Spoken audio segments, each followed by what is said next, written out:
प्रश्न ये है कि बिहार में अदानी जी को 1 रुपए प्रति एकड़ की दर से 1000 एकड़ जमीन जो है भागलपुर में पीरपैंती में आवंटित कर दी गई। इससे 3 महत्वपूर्ण सवाल पैदा होते हैं। पहला, बड़े जोर जोर से गला फाड़ करके केंद्र की सरकार ने कहा कि हम बिहार को हजारों करोड़ का प्रोजेक्ट दे रहे हैं और पावर प्लांट बनाने के लिए जो 21,000 करोड़ आवंटित किए गए उस प्रोजेक्ट को सरकार जो है वापस ले ली और प्रधानमंत्री जी के जो मित्र हैं वो प्रोजेक्ट जो है उनको सौंप दिया गया है। मतलब वह जो हजारों करोड़ बिहार को पैकेज देने की बात की जा रही थी वह सिर्फ और सिर्फ प्रचार था, बिहार के लोगों को कुछ नहीं मिला है। दूसरा जो विषय है कि यह जो प्रोजेक्ट है जिसकी हम चर्चा कर रहे हैं पावर प्लांट की, असल में इसकी शुरुआत यूपीए सरकार के दौरान हुई थी। भूमि अधिग्रहण शुरू हुआ था और उस वक्त ये राज्य सरकार और केंद्र सरकार को मिलकर के ये प्रोजेक्ट बनाना था। मौजूदा केंद्र सरकार ने इस प्रोजेक्ट को अपने दोस्त, इस प्रोजेक्ट के संबंध में जो राज्य सरकार की भूमिका थी वो तो राज्य सरकार ने निभाई, लेकिन जो बजट आवंटित किया गया था, जिसका बहुत प्रचार किया गया था, उस बजट से केंद्र की सरकार ने हाथ खींच लिया। और जब तीसरा जो महत्वपूर्ण बिंदु है, इसको सिलसिलेवार ढंग से आप देखेंगे तो इस बजट में, इस प्रोजेक्ट में जितना अंबानी जी खर्च करने का प्रॉमिस, अदानी जी, माफ कीजिएगा, क्या करें दोनों एक ही हैं, बड़ा नाम मिलता जुलता है। अदानी जी कह रहे हैं कि हम 25,000 करोड़ में जो है ये प्रोजेक्ट बनाएंगे और सरकार जो है उसके पास भी 21,000 करोड़ आवंटित था। पहला प्रश्न ये है इस प्रोजेक्ट से संबंधित, फिर ये प्रोजेक्ट जो है अदानी जी को क्यों दे दिया गया। दूसरा प्रश्न ये है, एक असेसमेंट के हिसाब से इस प्रोजेक्ट से कुल 1 लाख करोड़ का मुनाफा होना है, बचत होना है 1 लाख करोड़ का। ये 1 लाख करोड़ अब बिहार के लोगों की झोली में नहीं पहुंचेगा, ये 1 लाख करोड़ जो है प्रधानमंत्री जी के दोस्त के तिजोरी में पहुंचेगा। तीसरा बिंदु जो है कि फिक्स रेट पर यही अदानी जी दूसरे राज्यों में 3 रुपए प्रति यूनिट, 3.5 रुपए प्रति यूनिट में जो है ठेका ले रहे हैं, पावर प्रोजेक्ट इनको मिल रहा है।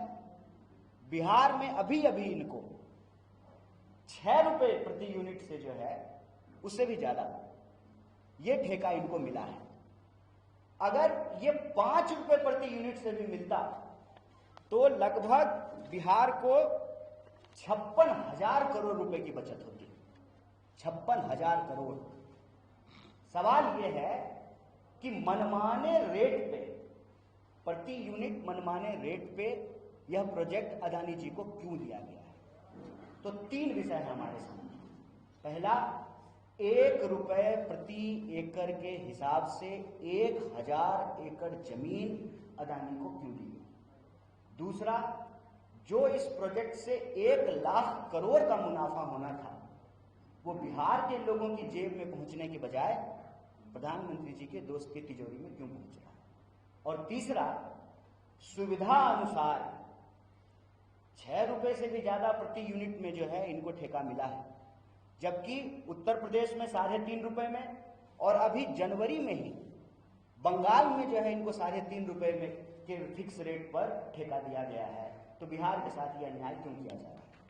और जब आप तीनों विषय को जोड़ करके देखेंगे तो आपको स्पष्ट हो जाएगा कि यह सरकार न सिर्फ वोट चोर है, जमीन चोर है, बचत चोर है, मुनाफाखोर है और बिहार का हजारों करोड़ रुपया चुरा करके जिनसे चंदा लेते हैं, तुम मुझे चंदा दो मैं तुम्हें धंधा दूंगा, उस सिद्धांत पे जो है बिहार के संसाधनों की चोरी कर रहे हैं।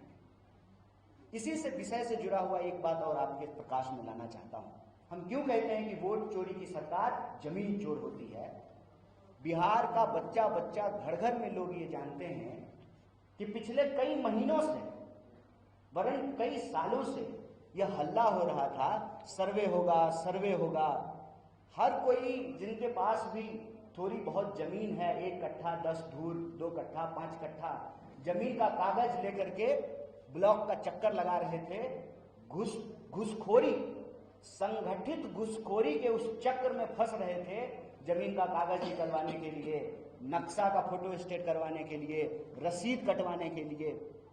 असल इनको जमीन की सर्वे नहीं करनी है, जनता का जमीन जनता के पास नहीं रहने देनी है।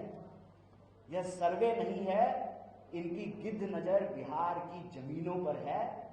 सर्वे के माध्यम से ये पता किया जाए कि कहां कहां गैर मुजर्रा जमीन है, और लठैत की तरह, अपने दोस्तों की लठैत की तरह सरकार जो है, जिनके पास भी कागज में थोड़ी बहुत गड़बड़ी हो, मोटेशन नहीं हुआ हो, बाबा 3 भाई थे, दादा 3 भाई थे, तो तीसरा का हिस्सा कहाँ है, बहन की शादी हो गई, कोई विधवा है, समय पर रसीद नहीं कटा है, उन जमीनों को कब्जा करके शासन प्रशासन जो हमारे टैक्स के पैसे से चलती है, उसका डंडा इस्तेमाल करके उन जमीनों को अपने दोस्तों को सौंपने की ये पूरी मुहिम चलाई जा रही है। हम मांग रहे हैं नौकरी, और हमारे ही माँ बाप के पैसे के टैक्स के पैसे से सरकार जो चलती है, जो पुलिस प्रशासन को डंडा मिलता है, जो वेतन मिलता है, जो भत्ता मिलता है, वही नौकरी मांग रहे विद्यार्थियों के कंधे पे, उनकी पीठ पे जो है चलाई जाती है। यह पूरा का पूरा जो भ्रष्टाचार है, इस भ्रष्टाचार को हम लोग उजागर कर रहे हैं। हमारे समय में भी, कांग्रेस के समय में भी ठेके दिए जाते थे, पावर प्रोजेक्ट बनाया जाता था, MOU साइन होता था, लेकिन यह निष्पक्ष प्रतियोगिता नहीं है।